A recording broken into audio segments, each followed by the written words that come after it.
Agora, a aula 1, vamos falar sobre o desenvolvimento humano. O desenvolvimento humano é um processo através do qual o indivíduo constrói ativamente as relações que estabelece com o ambiente físico e social, suas características. Davis, 1994. Por isso, deve ser compreendido como uma globalidade, ou seja, como um processo que envolve o ser humano em todos os seus aspectos: afetivo, emocional, físico-motor, intelectual, sexual e social. As teorias psicológicas sobre o desenvolvimento compartilham do pressuposto de que esses aspectos são indissociáveis, embora possam encontrar aquelas que privilegiem ou enfatizem um ou outro aspecto. Também uma concordância quanto ao fato de que o desenvolvimento não acontece de forma imediata, mas por etapas. De modo geral, os tratados de biologia e psicologia apontam que durante a nossa vida passamos pelos seguintes períodos, né? Pré-natal, né? Primeira infância, segunda infância, meninice, puberdade, adolescência, adulto, vida adulta e velhice. Então, resumidamente, como é que acontece nosso desenvolvimento? Ele é permanente, ele é processual. Então, nós nascemos, né? Crescemos e desenvolvemos, desde o nascimento até a nossa morte. Isso a cada dia, né? Com o passar dos anos, da idade cronológica, a gente vai se desenvolvendo mais e vai passando por essas fases, né? Então, a gente costuma falar, né? O ser humano nasce, cresce, reproduz, envelhece e morre. Faz parte da vida, é algo natural. Então, quais são os princípios do desenvolvimento? O desenvolvimento é um processo contínuo e ordenado. O desenvolvimento segue a sequência cefalocaudal e próximo-distal. O desenvolvimento progride de respostas gerais para as respostas específicas.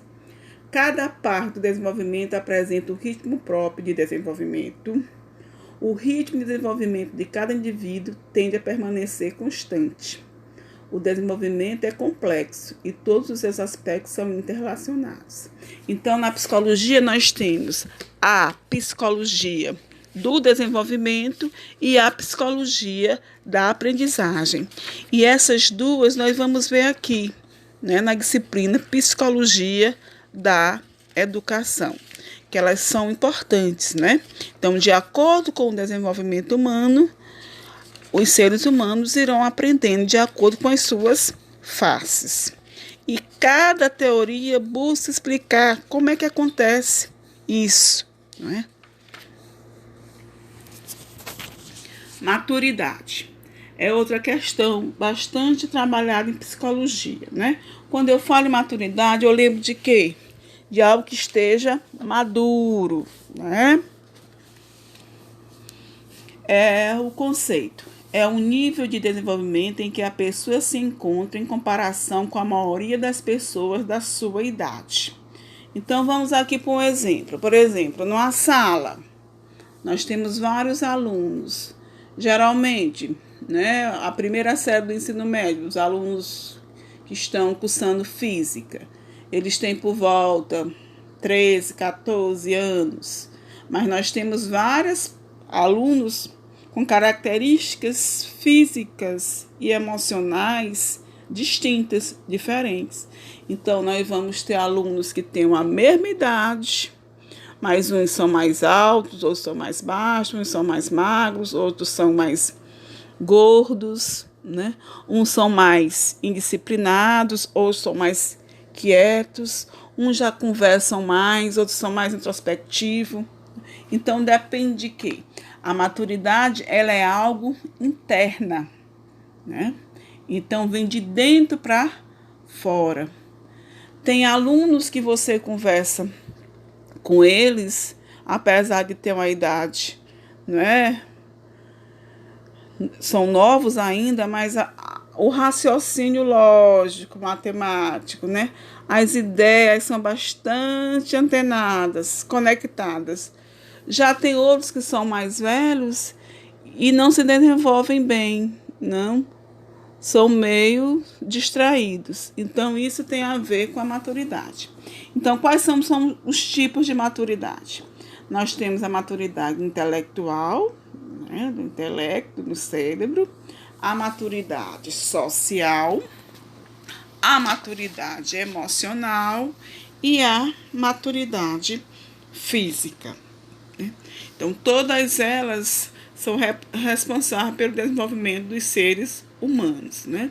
E fica fácil, pelo próprio nome, você saber a importância e como é que funciona cada um. Quais são os fatores que interferem no comportamento dos indivíduos, dos seres humanos, das pessoas? Nós temos os fatores internos e os fatores externos.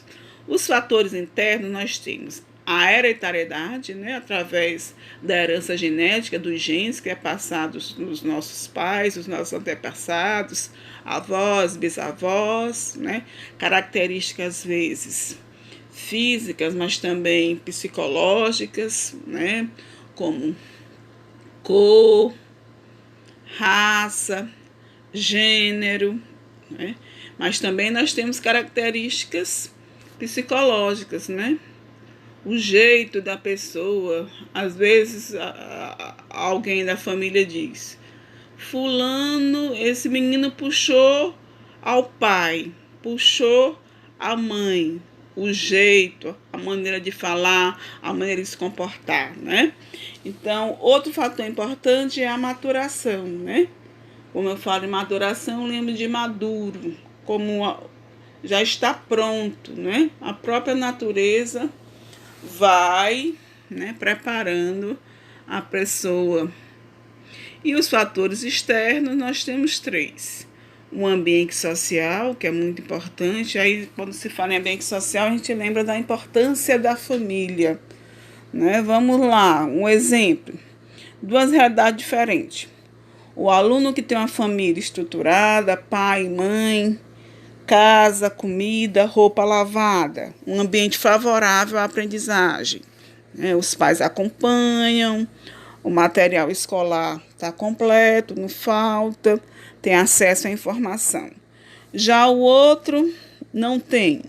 A família desestruturada, às vezes não tem, o pai é criado pela mãe, pela avó, a comida lá falta, às vezes é desnutrido, não tem um acompanhamento que deveria ter para estudar. Qual desses 2 aí tem a possibilidade de ser melhor na escola? De ser bem mais preparado, né? Então, veja como um ambiente, ele é importante.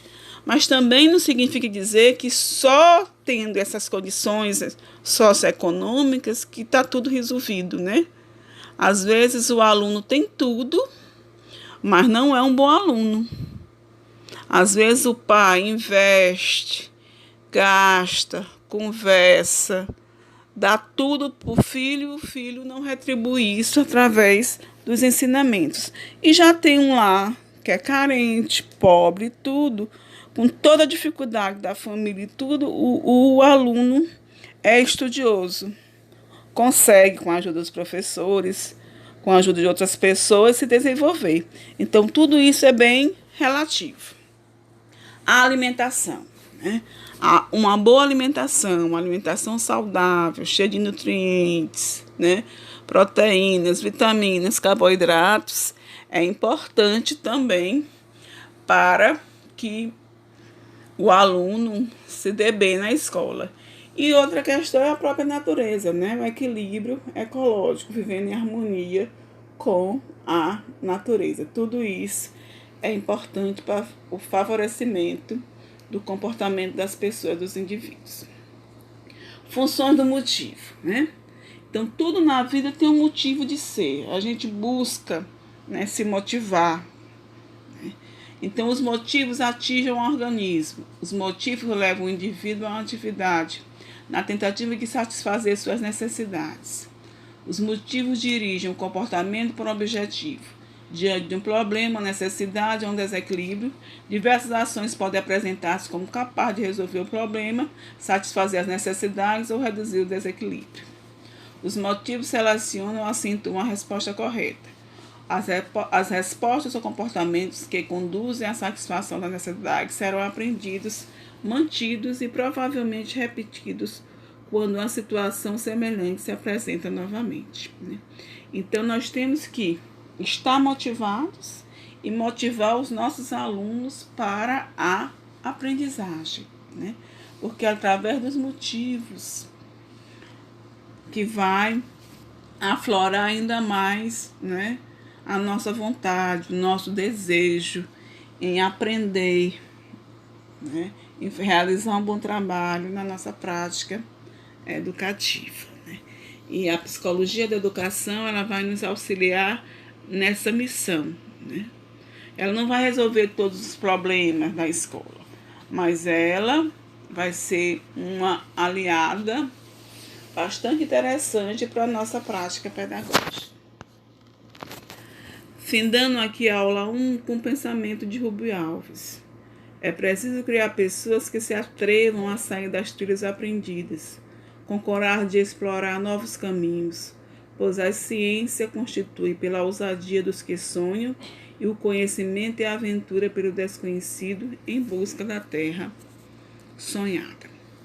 Para aprofundar seus conhecimentos, gostaria que vocês dessem uma olhadinha no site da Nova Escola e pesquisassem sobre a importância ou a contribuição da psicologia no processo de ensino-aprendizagem. Está aí o site, da Nova Escola. Tem bastante material também sobre as escolas psicológicas, sobre Piaget, sobre Vygotsky, que nós vamos estudar aqui. E as novas teorias que estão em voga no momento, bastante atualizadas. Dê uma olhadinha lá, recomendo. Nossas referências para nossa primeira aula, videoaula, foram o livro do professor César Cal, Desenvolvimento Psicológico e Educação, o livro da professora Iris Barbosa Goulart, Psicologia da Educação, e o livro da professora Maria Helena Pato, Introdução à Psicologia Escolar. Então, foi um prazer estar com vocês, iniciando esse estudo de Psicologia da Educação, e até a próxima aula. Tchau!